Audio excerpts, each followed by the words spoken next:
बिस्मिल्लाहिर्रहमानिर्रहीम, अस्सलाम वालेकुम। My name is doctor Umar Azeem और आज हम अपना दूसरा टॉपिक स्टार्ट करने जा रहे हैं। एंटीबायोटिक सीरीज़ में दूसरा जो टॉपिक है हमारा बेसिकली पेनिसिलिन है। पेनिसिलिन जो है हमारे पास ये basically beta lactam antibiotics group है। तो इसमें दो तीन फर्दर आगे आ जाती हैं। तो उसमें बेसिक पेनिसिलिन है और सेफ्लोस्पोरिन, ठीक है। आज हम बीटा लैक्टम में पेनिसिलिन को पहले डिस्कस करेंगे डिटेल के साथ, उसके बाद हम फिर सेफ्लोस्पोरिन को डिस्कस करेंगे, ठीक है।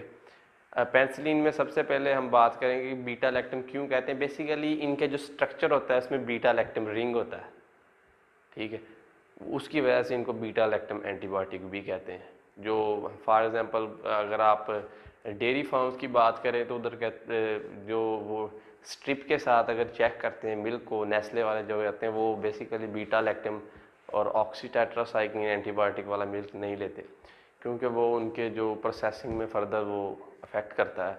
तो उधर वो कहते हैं कि बीटा जो ग्रुप है वो हमने नहीं लेना। उधर बीटा का मकसद यही होता है कि बीटा लैक्टम ग्रुप, उसमें बेसिकली दो आती हैं, सेफ्लोस्पोरिन और penicillin group. Major penicillin group हम पहले डिस्कस करेंगे। पेनिसिलिन ग्रुप में हम जब हम बात करेंगे तो सबसे पहले हम इसके मैकेनिज्म ऑफ एक्शन के बारे में बात करेंगे। ये बेसिकली अगर जनरल हम बात करें तो ये बात होगी किसी सेल वॉल सिंथेसिस को इनहिबिट करता है।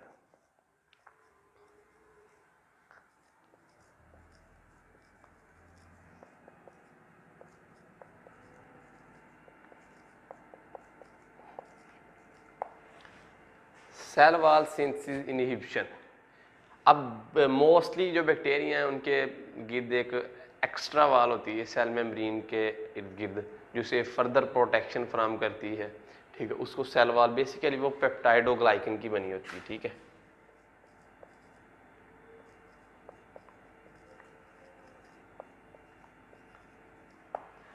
अब इसमें हमें सबसे पहले ये प्रोसेस पता होना चाहिए कि पेप्टाइडोग्लाइकन की सिंथेसिस कैसे होती है, ठीक है।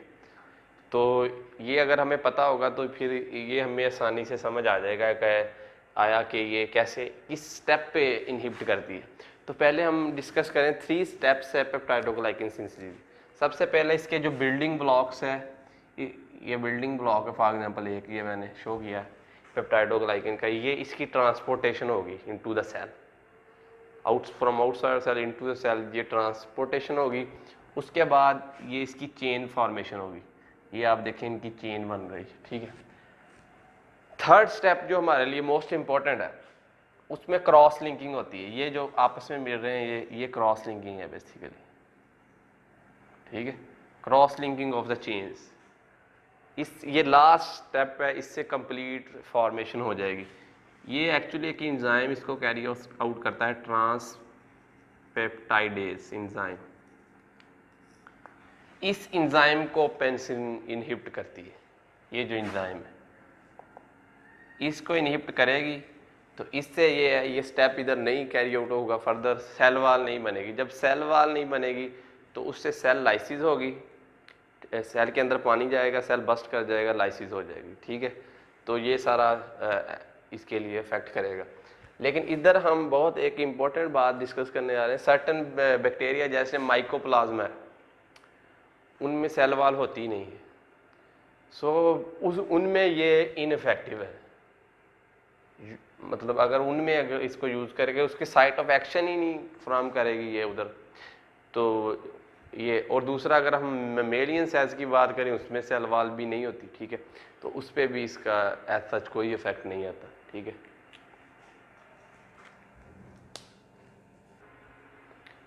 अच्छा, नेक्स्ट हम इसमें स्पेक्ट्रम की बात करेंगे। इसमें सबसे पहले हम नेचुरल पेनिसिलिन पे ज़्यादा फोकस करेंगे कि नेचुरल पेनिसिलिन जो है बेसिकली नेक्स्ट हम इसकी क्लासिफिकेशन पे आपको बताएंगे कि नेचुरल, सेमी सिंथेटिक, सिंथेटिक क्या है।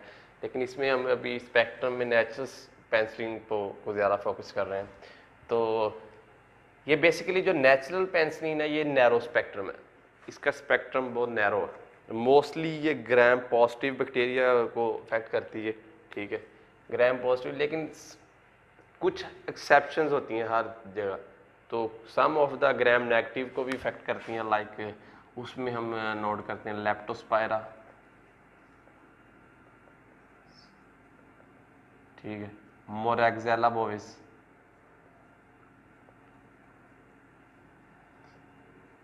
सो ये बेसिकली पिंक आई काज करता है, इन्फेक्शियस केराटोकंजक्टिवाइटिस इन कैटल, ठीक है।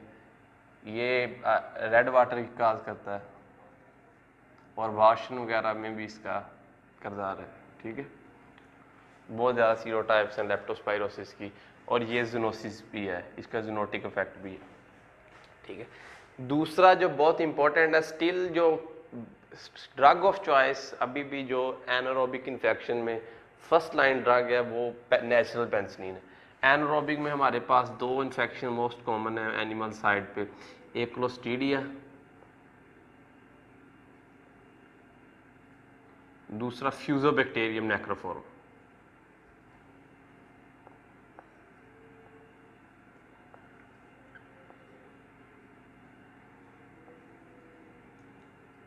अगर हम क्लोस्ट्रीडिया की बात करें तो मोस्ट इम्पोर्टेंट इसमें BQ है, ब्लैक वाटर डिजीज़। तो दूसरा इसमें हमारे पास टेटनस है, ठीक है।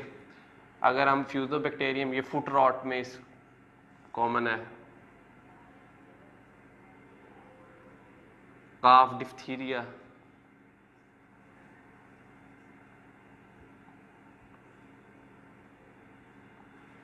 ठीक है।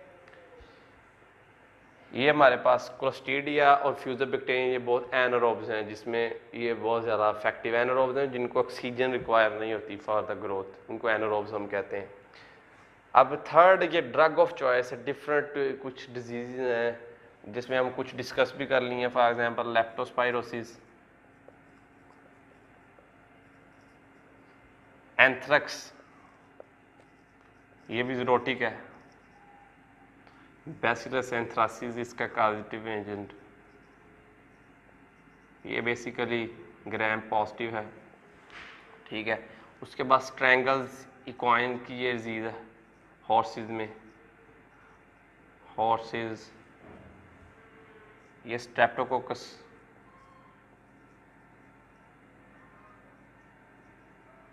ठीक है, स्ट्रेप्टोकोकस इन्फेक्शन है, ये भी ग्राम पॉजिटिव है।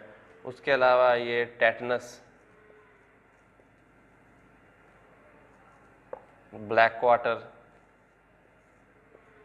पिंक आई, ये इन डिजीज में इसको ड्रग ऑफ चॉइस कंसीडर किया जाता है। अब हम जब सिंथेटिक पेनिसिलिन, जैसे सिंथेटिक पेनिसिलिन की बात करें तो उसमें हमारे पास अमाइनो पेनिसिलिन आती है, ठीक है।